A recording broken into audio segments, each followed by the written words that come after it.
Thank you, Mr. Assistant President. I rise to support the bill, and as has been foreshadowed by my colleague, the Honourable Damien Tudor-Hope, we will be moving amendments that we think will strengthen the bill. In considering this bill, I was reminded of the first gay wedding that I ever attended. It was the perfect union of faith and love. It was held at the Uniting Church on Pitt Street, and it was with two very old dear friends, David and Curtis, who I'd known since uni, around the time that they had started dating.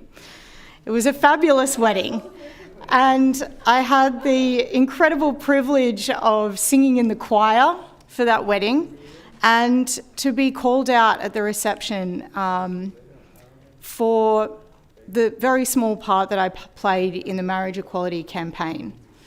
And it was a celebration of individual expression, of love, and of their commitment to their religion in front of their loved ones and the community. When I met them is around the time that I first came out. My public coming out was on the second night of O Week at the University of Sydney. It was at the event Coming Out by Candlelight, where we legally graffitied the graffiti tunnel, and I spray painted "Bisexuals Have More Fun" and took a photo of it and put it on Facebook. I got 3 likes on that post, but in that demonstration that there was very little fanfare in me coming out, I actually felt good because my sexuality actually didn't matter all that much, because really, who cares? And the answer is that some people care too much.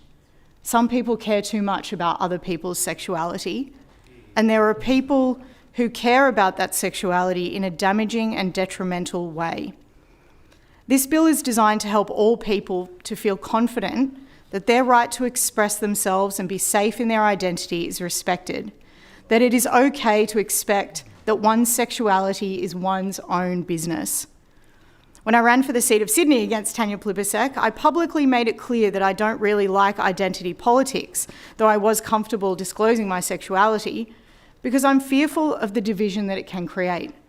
But I also said that I'm happy to share my story as just one of many stories in this city. Because stories are what make us human. Our stories give us the ability to connect. And although I actually dislike the phrase, "you can't be what you can't see," because you should feel free to be exactly what you can't see as long as you're not harming anyone, there is value in connection and cohesion through finding core human similarities. Survivors courageously sharing their stories, and families and faith groups alike, allow us to get to a place that is closer together, of understanding and not caring in appropriate measure. Because people caring too much is leading to terrible mental health outcomes. The Sydney Morning Herald reported last month, with ABS data recently released, that Australians with diverse sexualities and gender identities are 2 to 4 times more likely to experience a mental health disorder, suicidal thoughts, and self-harm than the broader population. In every instance, LGBTQ Australians had higher levels of mental distress than the remainder of the population. 64% of lesbian and gay people had experienced a mental disorder, such as depression or anxiety, in their lifetime, as had 80% of bisexual people and 93% of those who used a different term. This compared with 42% of heterosexual Australians. As a member of the lesbian, gay, bisexual, trans, queer, intersex, asexual plus community, and the New South Wales Liberals' first openly LGBTQI+ woman in Parliament, I am hopeful that the kind of mutable characteristics that have previously been denigrated, including in this place, can be recognised as valuable to the depth of lawmaking in New South Wales and Australia, and to the depth of Australian society. On the 2nd of May 1962, in the other place, a matter was discussed which included a member raising the reality at the time that homosexual provocation would downgrade murder to manslaughter. In the late 70s, a standard template petition was tabled in Parliament many times, tweaked according to the group's petitioning, urging members to oppose any changes in our state's laws which would legalise and/or encourage the following activities.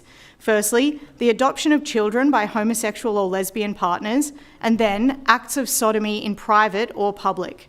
The petition was in response to a bill before Parliament at the time, the Anti-Discrimination Bill. Petitioners sought the deletion of a number of sections which appeared to be in direct conflict with existing state laws which clearly define homosexual acts as unlawful conduct and could enforce the acceptance of homosexuality in the Army, Navy, Air Force, the education system, police force, etc. It also sought to delete sections from a motion by the Honourable John Dowd, Liberal member for Lane Cove and future leader of our party at the time, for fear it would lead to the legalisation of sodomy. I note that this was one of the earliest attempts to decriminalise homosexual sex. The Honourable John Dowd attempted to introduce a private member's bill, but Dowd's bill was never introduced into Parliament as the Labor government voted against it, being included on the parliamentary notice paper. Back to the petitioners, who further requested that the government establish a special department within the New South Wales Health Commission to A, develop humane methods of helping persons to overcome or deal with homosexual tendencies through counselling, psychological and medical assistance. Well, we know what that looks like, and we've heard descriptions of what that has done in the chamber tonight. They also rather generously, I thought, finally asked the government to conduct a vigorous campaign to combat the serious VD epidemic, particularly amongst practising male homosexuals. These were illiberal requests to make of Parliament, antithetical to a free society that values the role of loving families and individuals. This is the type of fear-mongering that has occurred for decades, perhaps centuries in Australia, against the acceptance and inclusion of non-heterosexual people. Honestly, what are people worried about? Thankfully, what people consensually do in their own bedrooms is now legal. In 1984, New South Wales Parliament passed a private member's bill to decriminalise consensual sex between men. The Liberal Party, under then opposition leader Nick Greiner, supported a conscience vote, which enabled the legislation to pass Parliament. It was the former member for Bligh, Michael Yabsley, along with Nick Greiner, who spoke in support of decriminalising homosexual acts between men. But campaigns like this still exist, these fear-mongering campaigns. They may not be so overt because the Overton window has shifted. It is important for me to name, celebrate and honour the courage of people in my Liberal Party who are able to overcome discrimination, difference and denigration to represent Australians in Parliament and therefore in policy. People who have given voice to values that have moved the Overton window closer to a society that represents individual expression and freedom, these liberal values, to help us get to where we are today. The first openly gay man elected to the other place was a Liberal in 2011, with Bruce Notley Smith making history. Trent Zimmerman, former member for North Sydney, was the first openly gay man elected to the House of Representatives in 2015. The first openly gay woman to represent a major party in the House of Representatives was a Liberal, Angie Bell, in 2019. And before her, I must note, because although not a Liberal Party member, she is a former boss and a mentor, Dr. Karen Phelps was the first openly lesbian and incidentally Jewish woman elected to the House of Representatives. Dr. Phelps and her wife, Jackie Stricker Phelps, were before that instrumental in changing our state's laws to permit same-sex couples to adopt children. It was thanks to the tireless advocacy of the Honourable Don Harwin, former Minister and President of this place, that the Liberal Party supported a conscience vote on adoption rights for same-sex couples. It was the Liberal Party under Nick Greiner that committed to bring all issues relating to gay discrimination under the Anti-Discrimination Act. While Greiner's successor, John Fay, decided not to fulfil that commitment, it was a Liberal MLC, Ted Pickering, who crossed the floor, enabling the legislation to pass Parliament. I also pay tribute to former Liberal Senator for New South Wales, Chris Pulplick, AM, who has worked throughout his life to advance LGBTQI rights. He made a lengthy submission in 2012 to the Senate Standing Committee on Legal and Constitutional Affairs into the Marriage Equality Amendment Bill 2010. The Liberals in New South Wales announced a special commission of inquiry into historical gay hate crimes, thanks to the advocacy of former member of this place, Shane Mallard, obviously amongst other members. The Liberal Party also committed to establishing the first state-funded LGBT health centre. And in 2023, the Liberal Party announced its support for laws to ban gay conversion therapy under the leadership of Premier Dom Perrottet. Tonight, as Liberals supporting the bill on the second read, we are part of another important step toward protecting individual expression and liberty while recognising freedom of faith. And I wanted to note Menzies' contribution to the diversity of faith and our diverse society. He said in 1942, "We are a diversity of creatures with a diversity of minds and emotions and imaginations and faiths. When we claim freedom of worship, we claim room and respect for all." And I note, of course, that while these achievements that I've listed have included Liberal members, they obviously included many members of this place from a range of different parties. And it's about that collaboration and working together that makes progress in these areas so valuable and special. The bill before us tonight seeks to strengthen the protections for individuals in New South Wales to feel safe and accepted. They honour the Liberal tenet of individual freedom. They are protections, bans to gay conversion therapy that have already been granted in Tasmania, Victoria and Queensland. Because sexuality should not be a cause for division or denigration. It should not be a source of fear and rejection. This bill represents a confirmation from this Parliament that maliciously seeking to change another person's sexual orientation or gender identity is not okay. We have come a long way since the crime of sodomy and the gay panic defence. I spoke about the Overton window in my inaugural speech, how the socially and politically acceptable shifts over time. Marriage equality, delivered under a Liberal Prime Minister, Malcolm Turnbull, was an important step in helping to end discrimination in Australia. Senator Dean Smith's bill passed the federal parliament in 2017, allowing for marriages from the 9th of January 2018. And again, this is not an achievement that is owned by the Liberal Party. Of course, it is a result of hundreds and thousands of like-minded people working together to make this country a better place for all. And marriage equality demonstrated a further shift in the Overton window. The sky did not fall in, and we came closer to realising the statements of belief articulated by the Liberal Party in our We Believe statement. In the inalienable rights and freedoms of all people, in those most basic freedoms of parliamentary democracy, the freedom of thought, worship, speech and association. These principles are further progressed under this conversion practices ban bill.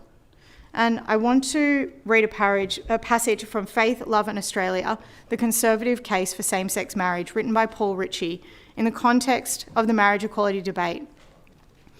He said that true conservatism is a temperament. It has a quiet dignity that carries people with it because it knows that it is the social fabric that binds us together.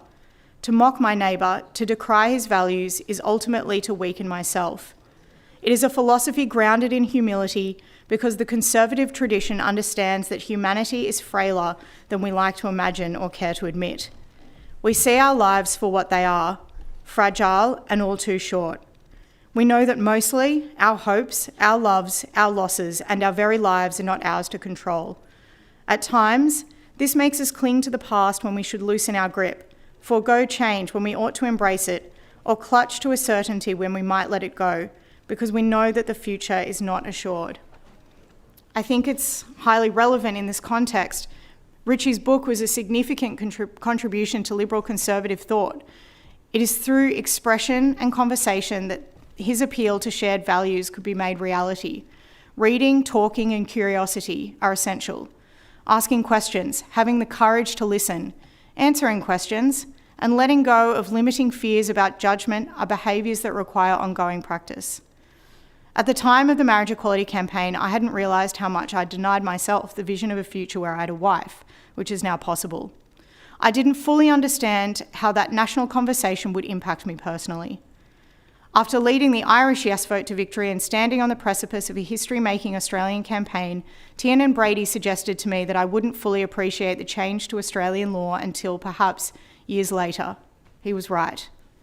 I hope that tonight's bill, once passed, will give people the same sense of freedom to explore and enjoy their identity that I felt when marriage equality passed. The bill is not perfect, and perhaps no piece of legislation is. It is challenging to legislate for extremely human issues. previous speakers have spoken eloquently about the relationships between health, family, parents, proportionality, religion, the right to practice faith, the right to individual expression and liberty. As I said, we'll be moving amendments on this side of the House to try to strengthen the bill to address those levels of proportionality that we think have not been addressed appropriately in this bill. But the criminal bar is high, and that is important. The civil procedures that exist in this bill also allow for conciliation of growth and progress between people. I want to acknowledge the courage and leadership of a number of Liberals who I haven't named yet: Federal Senator for New South Wales, Andrew Bragg, Christine Forster, and my contemporary in this place, the Honourable Chris Rath. I want to thank Clark Cooley, Maya Edge, Patrick Wynne and Chris Pulplick and the New South Wales Liberal Pride Group for compiling the list of Liberal LGBTQI+ achievements. So importantly, I want to say thank you to those who have come to me with concerns, honestly, openly and in good faith about this bill.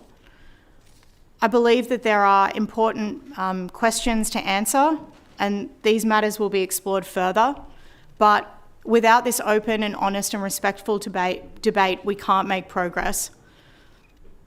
I thank members for respectful debate in this chamber and in the other place. Former Australian Senator Scott Ryan wrote an essay at the conclusion of his 14-year term. In Challenging Politics, he talks about the increasing tendency of people with differing views to impugn motives of their opponents. He said, "It is now much more common for motives to be assigned, impugned and attacked than for a conversation to be had about specific measures or outcomes." So I wanted to note the respectful manner in which this debate has occurred. We all come to this place with the desire to protect rights and liberties, even though they of course sometimes conflict. We come here with the respect and understanding that we are all trying to make Australia a better place.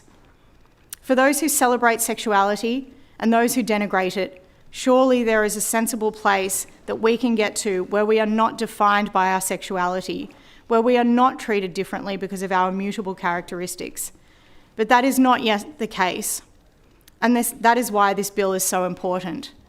Because there are still places in our society where children and young people are told that they are less than, that they are wrong, sinful, broken, unworthy of love as they are. I want to say a final thank you to the advocates and survivors for sharing their stories. This bill, of course, belongs to you. I acknowledge those survivors of gay conversion therapy and advocates who have worked for months and for years on this bill and this movement. This bill truly does belong to you. Tonight we can say to people across New South Wales experiencing concern, fear, indecision about your sexuality or gender, that you are more welcome in society than ever before, welcome just as you are. Feel no pressure to be a certain way because of outside influence. Consider your identity and sense of self with compassion and curiosity. It is worth taking the time to explore who you are without labels or constraints. You have a whole lifetime to do it in so many ways. There is hope, and the best is yet to come.